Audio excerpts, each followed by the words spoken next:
Moi taas! Tällä kertaa ajattelin taas suosittaa hiukan elokuvia, mitä voisi tässä kesän aikana kaksella.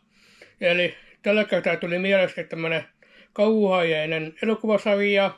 Eli tämmönen boksi kuin Friday the 13. Tässä on 8 ensimmäistä elokuvaa. 9 tästä puuttuu.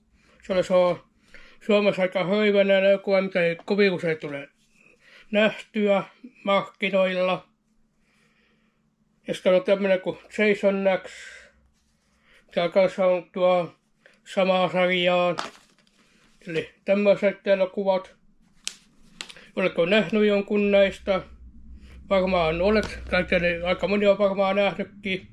Ja olen tuossa jo aiemmin tänä vuonna jo suositellut näitä elokuvia. Kun on ollut tuo perjantai 30. päivä jo 2 kertaa tänä vuonna, niin tuli suositeltua nuo elokuvat. Ja jos olet jo nähnyt, niin mitä mieltä olet ja mitä pidit näistä elokuvista, laita kommenttia. Ja jos et ole vielä tilannut kanavaa, niin tilaa ihmeessä ja laita palautetta ja kommenttia. Ja nähdään tässä tulevilla videoilla ja moikka!